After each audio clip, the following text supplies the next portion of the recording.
नमस्कार बंधुरा आज আমি চলে এসেছি আরেকটা রেসিপি নিয়ে। এটা আরেকটা অন্যরকম রেসিপি, তোমরা দেখে বুঝতে পারছো এগুলো গাঠি কচু। আর তোমাদের বোঝার জন্য আমি একটা ছুলে করে তোমাদেরকে দেখাচ্ছি, নিশ্চয়ই বুঝতে পারছো এগুলো গাঠি কচু। আজকে এই গাঠি কচুর একটা স্পেশাল একটা রান্না হবে, তো স্পেশাল মশলা দিয়ে, একেবারেই নিরামিষ রান্না, সম্পূর্ণ নিরামিষ রান্না। সেজন্য আমি আগে গাঠি কচুগুলো ছুলে আর কেটে নিই। গাঠি কচুগুলোকে আমি এভাবে কেটে নিয়েছি, মোটা মোটা করে ভালো করে ধুয়ে পরিষ্কার করে নিয়েছি। আর আমি এখানে একটু আলু দেবো, কারণ এই তরকারিতে আমার আলু খেতে খুব ভালো লাগে। আলুটাকে কেটে ধুয়ে আমি একটু লবণ মাখিয়ে রেখেছি, তাহলে তাড়াতাড়ি সেদ্ধ হয়ে যাবে। আর এখানে দুটো মশলা তৈরি করব, 1 চামচ ধনে, 1 চামচ জিরে আর একটা শুকনো লঙ্কা, এটা ড্রাই রোস্ট করে গুঁড়ো করবো। আর এখানে সামান্য একটুখানি আদা, 3টে কাঁচা লঙ্কা আর একটা টমেটো, এটার একটা পেস্ট হবে। এই মশলাটা বেটে নিয়েছি, আদা, টমেটো, কাঁচা লঙ্কা। আর এখানে ধনে জিরে শুকনো লঙ্কাটা আমি কৌটোর মধ্যে রেখেছি, নাহলে গন্ধটা উড়ে যাবে। কড়াইতে সরষের তেল বসিয়ে দিয়েছি, আগে গাঠি কচুগুলোকে লাল লাল করে ভেজে নেব। লাল লাল করে ভেজে আমি তুলে নেব। কচুগুলো একদম লাল লাল হয়ে গেছে, এগুলোকে আমি তুলে নেব। আলুগুলোও একইভাবে ভেজে তুলে, আলুগুলো ভাজা হয়ে গেছে, আলুগুলোকে আমি তুলে নেব। তেলের মধ্যে আমি ফোড়নে দিয়ে দেবো জিরে, একটা শুকনো লঙ্কা, একটা তেজপাতা, 2টো ছোটো এলাচ আর 1 টুকরো দারচিনি। বেটে রাখা মশলাটার মধ্যে দিয়ে দেবো। এটাকে ভালো করে কষিয়ে নেবো। এর মধ্যে কিছু কিছু মশলা আমি অ্যাড করব।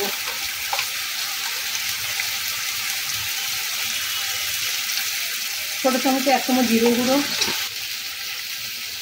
1 চামচ ধনের গুঁড়ো, হলুদ গুঁড়ো,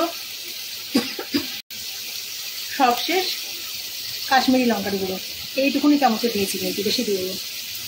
মশলাটাকে ভালো করে কষাবো। এবার লবণ দিয়ে দেবো, কারণ আলুতে আমার লবণ মাখিয়ে আমি রেখেছিলাম, কিন্তু আমি গাঠি কচুর মধ্যে কিন্তু কোনো লবণের ব্যবহার আমি এখনো করিনি।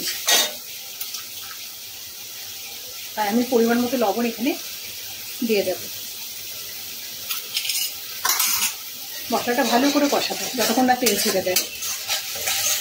বেশ অনেকক্ষণ সময় ধরে এই মশলাটাকে কষিয়েছি। এখন আমি ভেজে রাখা আলু আর গাঠি কচুটাকে দিয়ে আবারও মিনিট 5 সময় ধরে ভালো করে কষাবো। যত কষাবো এটা কিন্তু তত ভালো লাগবে। বন্ধুরা এইভাবে একবার রান্না করে দেখো, যারা গাঠি কচু খায় না তারাও কিন্তু খাবে।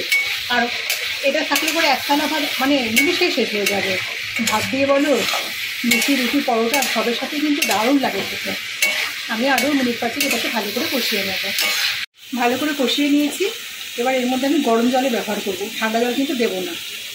ঠান্ডা জল দিলে কিন্তু আবার গাঠি কচুগুলো ভালো করে সেদ্ধ না হতেও পারে। যতটা গরম জল লাগবে আমি দিয়ে দিলাম। এবার আমি এটাকে ঢেকে দেবো। শেষে আবার যা মশলাপাতি দেবো সেটা আমি দেবো। এটাকে ভালো করে আমি সেদ্ধ হতে দেবো। গাঠি কচু আর আলুগুলো পুরো সেদ্ধ হয়ে গেছে। এই গাঠি কচু পুরো নরম হয়ে গেছে, আলুও সেদ্ধ হয়ে গেছে। এবার এর মধ্যে দিয়ে দেবো চিনি। আমি সব রান্নায় চিনিটা দিই, কিন্তু এটাতেও একটু বেশিই দেবো। আর একটুখানি নুন ঝাল মিষ্টি হলেও ভালো লাগে খেতে। আর আমি এর থেকে বেশি দিতে শুকনো করবো না। চিনিটা দিয়েছি যেহেতু, একটু ভালো করে নেড়ে চেড়ে নেবো। গ্যাস কিন্তু আমার জ্বলছে, গ্যাস আমি এখনও অফ করিনি, বন্ধ করিনি, গ্যাসটাকে একদম সিম করে রেখেছি।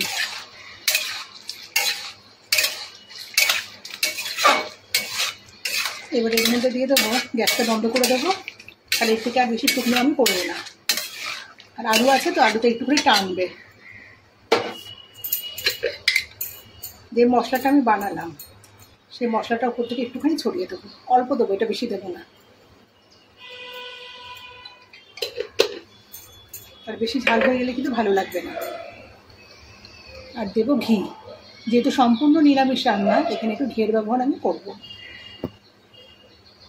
একদমই অল্প দিয়েছি। ঘিটা দিয়ে ভালো করে নেড়ে চেড়ে কিন্তু ঢেকে দেবো। ঘিটা দেওয়া হয়ে গেলে কিন্তু একটু খুলে রাখলে পরে ঘিয়ের গন্ধ চলে যাবে।